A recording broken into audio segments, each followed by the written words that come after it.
Shalom, Bapak Ibu, saudara-saudara sekalian yang diberkati oleh Tuhan. Kita bersyukur pada kesempatan ini kita masih dianugerahi kesempatan oleh Tuhan untuk kita bersama-sama mendengar renungan firman Tuhan dalam pertengahan minggu. Namun sebelumnya kita akan berdoa lebih dahulu. Ya Tuhan, Bapa Allah kami dalam surga, terpujilah nama Tuhan. Kami bersyukur karena pada saat ini kami boleh mendengar kebenaran firman-Mu. Urapan Roh Kudus bagi kami hamba-Mu yang menyampaikan, dan bagi seluruh jemaat dan siapapun yang mendengarkannya, agar firman itu menjadi berkat. Tuhan dipermuliakan. Di dalam nama Tuhan Yesus Kristus kami bersyukur. Haleluya, amin. Saudara yang diberkati oleh Tuhan, sampai saat ini kita jemaat GBPS Philadelphia menikmati kesehatan yang baik, karena semua ini adalah perlindungan dari Tuhan kita Yesus Kristus. Dan pada kesempatan ini marilah kita bersama-sama untuk mendengar kebenaran firman Tuhan. Dan firman Tuhan pada kesempatan ini saya beri judul belas kasihan yang tertinggi. Belas kasihan yang tertinggi, yang saya ambil sebagai ayat dasar dari Injil Matius pasal yang ke-8 ayat pertama hingga pada ayat yang ke-4. Demikian saya bacakan firman Tuhan. Setelah Tuhan Yesus turun dari bukit, orang banyak berbondong-bondong mengikuti Dia.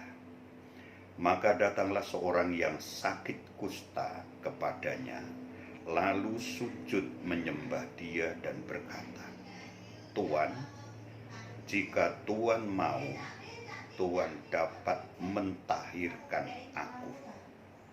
Lalu Tuhan Yesus mengulurkan tangannya, menjamah orang itu dan berkata, "Aku mau, jadilah engkau tahir." Seketika itu juga tahirlah orang itu daripada kustanya. Lalu Tuhan Yesus berkata kepadanya, "Ingatlah, jangan engkau memberitahukan hal ini kepada siapapun, tetapi pergilah, perlihatkanlah dirimu kepada imam, dan persembahkanlah persembahan yang diperintahkan Musa sebagai bukti bagi mereka." Saudara yang diberkati oleh Tuhan Yesus Kristus, kita telah mendengar pembacaan dari firman Tuhan, yaitu satu saat begitu banyak orang berbondong-bondong datang kepada Tuhan Yesus. Di antara begitu banyak orang yang mengerumuni Tuhan Yesus, ada satu orang yang sakit kusta. Dia datang kepada Tuhan, dan ini hal yang sangat luar biasa. Kalau ada seorang sakit kusta ya, berani datang menghampiri Tuhan Yesus. Mengapa?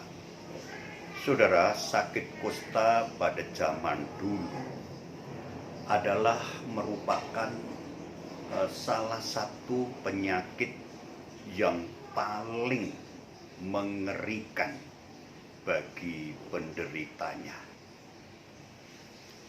Sebab ketika orang itu sakit kusta, ia menderita bertahun-tahun.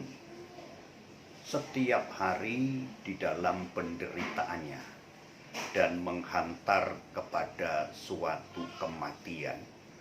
Tetapi menderita sakit itu dalam begitu sangat lama. Dan orang yang sakit kusta ini adalah orang-orang yang dipisahkan dari manusia yang lain. Bahkan orang sakit kusta adalah orang yang dipisahkan dari keluarganya. Baik itu suami, baik itu istri, baik itu orang tua maupun anak. Siapapun yang menderita sakit kusta, ia harus dipisahkan dari orang-orang lain yang tidak mengalami sakit kusta. Dan kita perhatikan bagaimana beratnya beban dari orang yang sakit kusta ini. Dan orang yang sakit kusta ini yang lebih mengerikan lagi adalah dianggap sudah mati. Itu sebabnya kadang bisa terjadi orang sakit kusta ini masih hidup, tetapi dipakai upacara, sudah diadakan upacara kematian. Sebab tidak ada kemungkinan lagi untuk bisa sembuh dari sakit kustanya. Sudah sakit, menderita luar biasa, ditolak oleh keluarganya, ditolak oleh tetangga-tetangganya, ditolak oleh bangsanya, dan tidak diperbolehkan untuk memasuki bait Allah. Diasingkan sama sekali dari masyarakat yang sehat. Bahkan orang sakit kusta ini setiap hari ketika ia berjalan memakai pakaian compang-camping yang kotor dengan rambut yang terurai, yang dia harus terus-menerus mengatakan najis, najis, najis. Dia harus mengucapkan itu terus-menerus ketika dia berjalan. Dan apabila dia berjumpa dengan para ahli Taurat dan orang-orang Farisi, orang sakit kusta ini diusir, bahkan kadang-kadang dilempari dengan batu.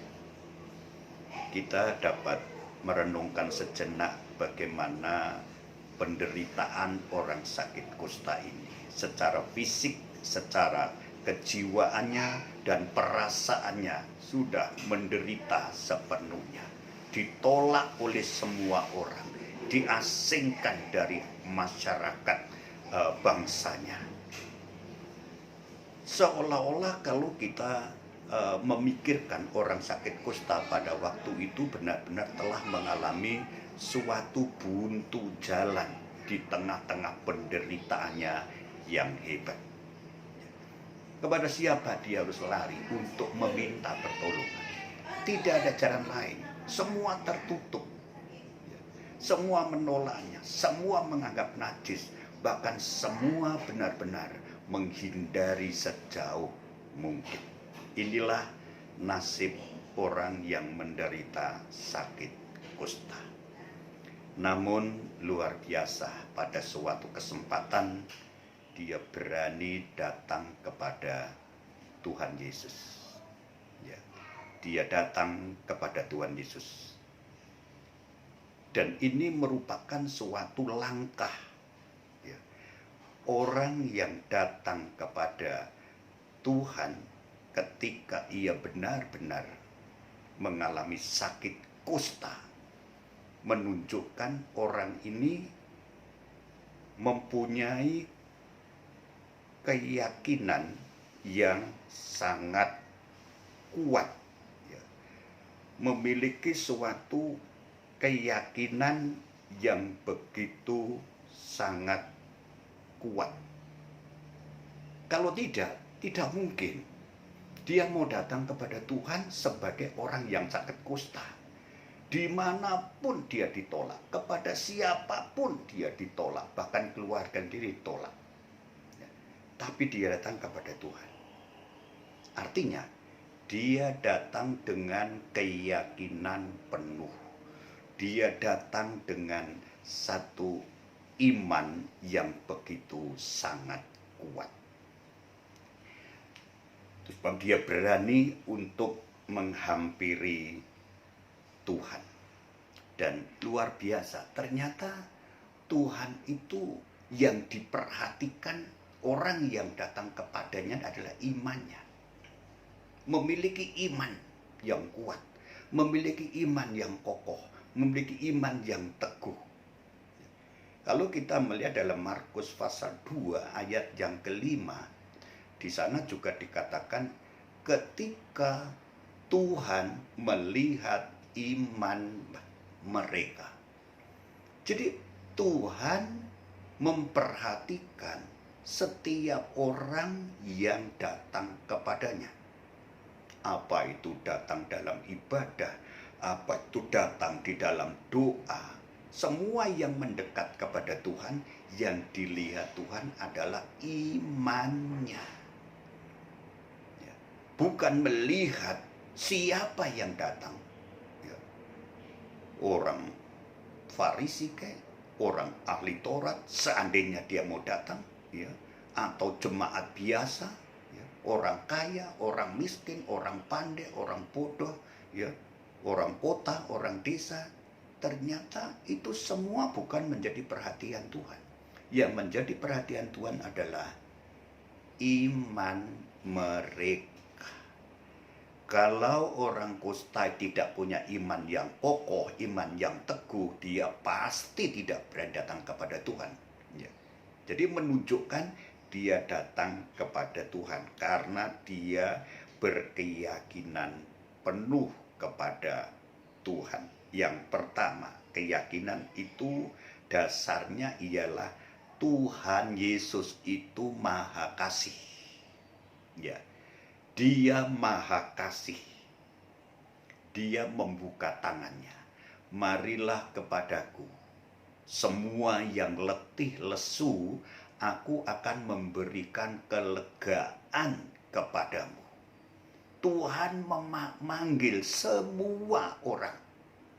Ya. Orang yang berbeban berat karena sakit, karena masalah, ya, karena banyak beban yang terjadi dalam hidupnya. Tuhan membuka tangannya. Marilah kepadaku kamu sekalian. Termasuk orang kusta pun diterima oleh Tuhan. Tuhan tidak pernah pilih kasih kepada siapa yang mau datang kepadanya. Tidak pernah diskriminatif. Allah itu mengasihi semua, termasuk orang-orang yang sakit kusta sekalipun. Itu sebabnya dia mengatakan, Yohanes pasal 6 ayat yang ke-37, siapapun yang datang kepadaku tidak akan kubuang. Siapapun, ya. Orang yang berdosa datang kepadanya, ya. Siapa saja Tuhan akan menerima dia.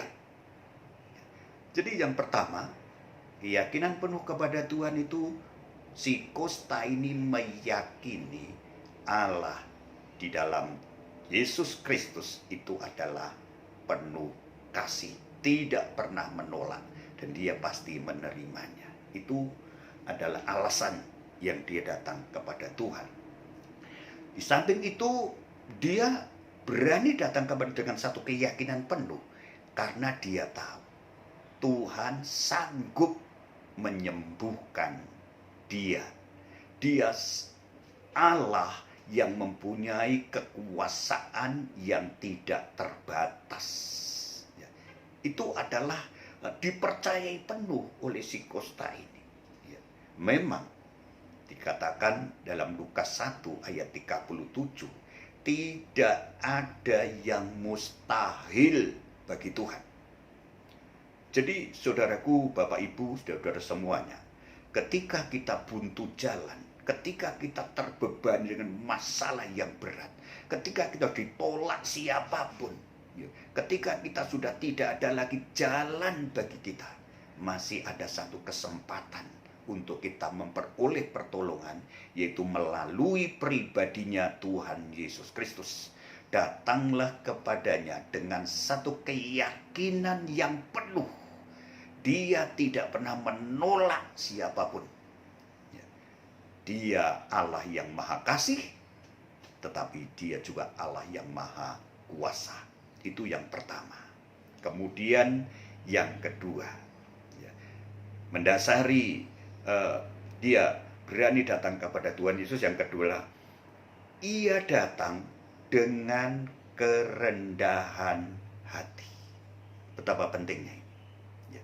Jangan menghampiri Tuhan dengan kepandaian kita. Jangan menghampiri Tuhan merasa kita kaya, merasa kita orang kuat, merasa kita seorang punya kuasa, merasa kita punya pengaruh, merasa kita orang terhormat. Datanglah kepada Tuhan dengan kerendahan hati. Siapapun kita di hadapan Tuhan, kita itu siapa? Manusia yang berdosa, manusia yang penuh dengan kelemahan, manusia yang penuh dengan keterbatasan, manusia yang penuh dengan segala hal yang tidak layak sebenarnya datang kepada Tuhan. Itu sebabnya kita harus datang kepadanya dengan kerendahan hati. Kerendahan hati. Inilah yang dicari oleh Tuhan. Allah melawan orang yang sombong. Allah menentang orang yang congkak, yang pongah, yang sombong. Tapi Tuhan itu begitu perhatian kepada orang-orang yang rendah hati. Orang yang betul-betul rendah hati. Dalam Matius pasal 15 ayat yang ke-27, kalau kita perhatikan di sana, perempuan Kanaan itu sampai dikatakan adalah dia anjing. Tetapi perempuan itu mengatakan dengan penuh kelembutan, dengan penuh kerendahan hati. Benar Tuhan, anjing itu juga punya hak untuk makan remah-remah roti yang jatuh dari meja tuannya. Bagaimana sikap kerendahan hati perempuan Kanaan ini? Hanya mengambil makanan yang jatuh dari mejanya. Gogrokan roti. Ini menunjukkan kerendahan hati. Walaupun dia dikatakan sebagai anjing, dia tidak tersinggung, dia tidak sakit hati, dia tidak lari dari hadapan Tuhan. Tapi dia mengatakan dengan tulus, dengan penuh kelembutannya, anjing itu pun punya hak untuk makan remah-remah yang jatuh dari meja tuannya. Inilah hal yang luar biasa. Bapak, Ibu, saudara-saudara sekalian, Tuhan sangat menyukai orang yang hidupnya rendah hati. Orang yang rendah hati adalah orang-orang yang sangat diperhatikan oleh Tuhan. Dan orang akan bisa rendah hati ketika dia menyadari dirinya sebagai orang berdosa. Semua pangkat, semua pengetahuan, semua jabatan, semua pengaruh, semua kehormatan sebagai manusia tidak ada artinya di hadapan Tuhan.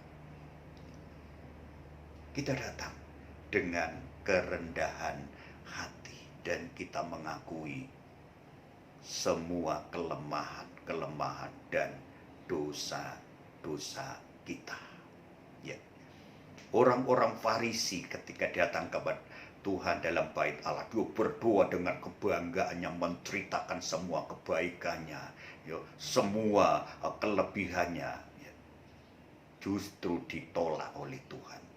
Pemungut cukai itu datang kepada Tuhan dalam doanya, hanya dia menepuk dada dan dia berkata, kasihanilah aku orang berdosa ini. Kerendahan hati. Dan orang pemungut cukai itu dibenarkan oleh Allah. Siapa yang meninggikan diri akan direndahkan, tapi siapa yang merendahkan diri akan ditinggikan. Itu janji firman Tuhan. Mari kita biasakan hidup kita ini dengan sungguh-sungguh memiliki kerendahan hati. Ya. Rendah hati artinya menganggap orang lain lebih utama dari diri kita sendiri. Siapapun orang lain itu, selain diri kita, dia lebih daripada diri kita. Haleluya. Kemudian hal yang ketiga, ya, dia datang kepada Tuhan dengan penghormatan yang tinggi. Dengan penghormatan yang tinggi. Dia datang dengan sujud dan menyembah. Ya, sujud dan menyembah. Haleluya. Ini sikap yang begitu indah di hadapan Tuhan. Ya. Sujud menyembah artinya dia memberikan satu penghormatan yang luar biasa kepada Tuhan. Penghormatan yang begitu sangat tinggi. Seolah-olah dirinya itu memang tidak ada nilainya apa-apa. Dia sujud di hadapan Tuhan. Tua-tua itu ketika tua dalam kitab Wahyu, ketika dia melihat kepada Tuhan, dia melihat kemuliaan Tuhan, dia lemparkan semua mahkotanya. Ya, semua dilemparkan. Artinya dia tidak lagi menggunakan kehormatannya, kebesarannya, keagungannya. Dia begitu menyembah, sujud bersama-sama di hadapan Tuhan. Dan dia mengatakan segala kemuliaan, segala pujian, dan segala hormat hanya bagi Tuhan. Orang-orang Majus dari negeri timur itu, dia bersama-sama datang waktu Tuhan Yesus lahir di kandang yang kotor sekalipun. Dia datang menyembah kepada Tuhan. Walaupun di tempat yang paling kotor, paling hina, dia menyembah kepada sang bayi yang di kandang, yang di palungan yang kotor ini. Menunjukkan apa? Orang-orang Majus itu memiliki kerendahan hati. Walaupun dia orang terhormat, walaupun dia orang para ilmuwan yang hebat, dia adalah orang-orang yang terhormat, tetapi di hadapan Tuhan dia bukan siapa-siapa. Dia menyembah, sujud di hadapan Tuhan. Saudaraku yang dikasihi oleh Tuhan, inilah yang Tuhan inginkan dari setiap kehidupan kita. Ketika kita sudah buntu jalan, di mana-mana sudah buntu, kita ditolak oleh siapa-siapa, karena kita orang yang dikatakan orang berdosa, dikatakan orang yang tidak pantas, orang yang tidak layak, tetapi masih ada satu jalan.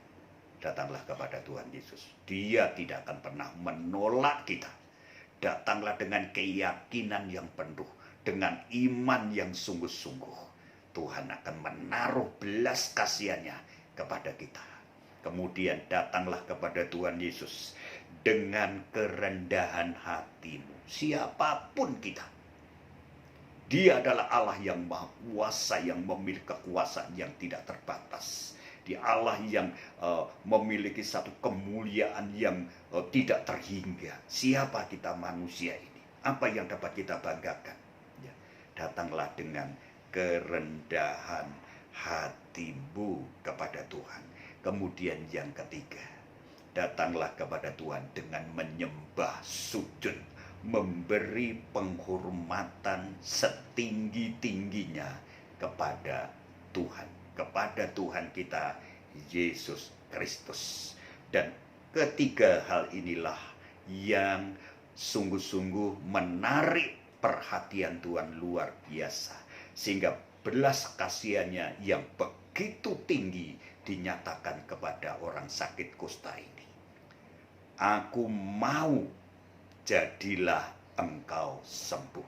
Dan seketika itu juga si kusta itu mengalami kesembuhan yang sempurna.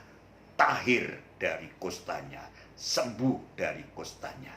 Artinya Kalau kita mau datang kepada Tuhan dengan keyakinan yang penuh, dengan sikap kerendahan hati, dan dengan sikap memberi penghormatan setinggi-tingginya kepada Tuhan, maka kita memperoleh belas kasihan yang luar biasa daripada Tuhan, dan semua kehidupan kita akan ditolong, diselamatkan, disembuhkan, dan kita diterima baik oleh Tuhan Yesus. Tuhan memberkati kita semuanya. Haleluya. Mari kita tunduk kepala, kita akhiri dengan doa. Terima kasih Bapa Surgawi untuk kebenaran firman-Mu bagi kami semuanya. Biarlah firman itu benar-benar mencapai sasaran tiap hati kami yang mendengarnya, sehingga kami benar-benar juga memberi pertolongan dari keadaan kami masing-masing, beban hidup kami masing-masing, masalah kami masing-masing, sakit penyakit kami masing-masing, bahkan kami menjadi orang-orang yang diselamatkan oleh Tuhan. Terima kasih Bapa, berkati seluruh jemaat Philadelphia Wage, semua di dalam pelindungan Tuhan, sehat, damai, sejahtera, melimpah dalam setiap kehidupannya.